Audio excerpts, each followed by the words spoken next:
Alright, so I am back, and in this example I'm going to remind you all of how to reflect a shape over the x-axis on a coordinate plane.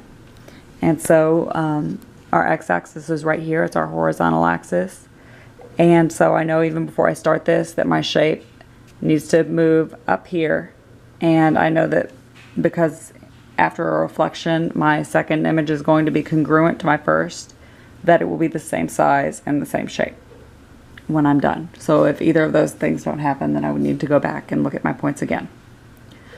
Alright, so our rule that we learned in class for reflecting over the x-axis is that when you reflect over the x-axis, you multiply the y-coordinate, the ones that move things up and down, by -1.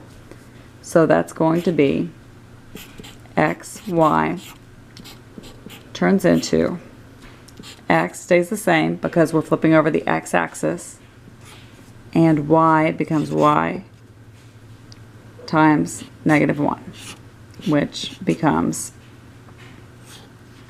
x -y. Or I'm going to say through the rest of this that xy just turns into x -y. Alright, so before we get started with the reflection, I'm going to write down the locations of the vertices of our quadrilateral here. So point A looks to be left 8, so that's -8, and then down 7. Oops, so that's -7. Point B is left 7, -7. And down 3, -3. Point C is left 2, or -2, and down 4, so that's -4. And point D is left 3, -3, and down 8, -8. Okay, so saying that xy turns into x -y just means that I need to flip the sign on my y coordinates. So turning A into A prime, x stays the same because I'm flipping over the x-axis, so y will be the one that's changing, and -y, so if it's -7 then it becomes +7. To find B prime, again, my x stays the same because I'm flipping over the x-axis, stays -7, and -3 flips signs and becomes +3. And C prime, again, my x stays the same because I'm flipping over the x-axis, stays -2, and -4 becomes +4. And to change D to D prime, let's see if I can spit it out here, -3, my x stays the same because I'm flipping over the x-axis, and -8 flips the sign and becomes +8. And these are all of my post-reflection coordinates.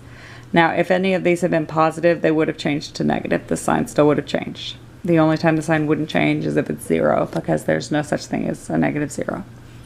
Alright, so before I graph this, I'm going to go ahead and copy the locations of the vertices over into the space provided on the answer sheet.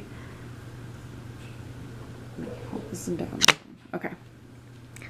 So A prime is -8, 7. Ooh, that was a horrible 7. Okay. B prime is -7, 3.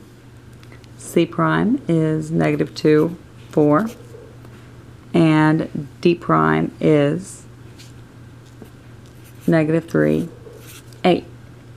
So all that's left is to graph them. So -8 means that I'm going left, so I go left 8, and +7 means that I'm going to go up 7, and that's going to put me right here. That'll be A prime. B prime is -7, 3, so I'm going left 3 because that's negative. Or excuse me, left 7 because that's negative, and then up 3 for +3. And that'll give me B prime. C prime is -2, 4. Again, left 2 because 2 is a negative, and then up 4. And that'll put me right about there for C prime. And then finally D prime is -3, so I'm going left 3 and up 8. And that should put me right about there.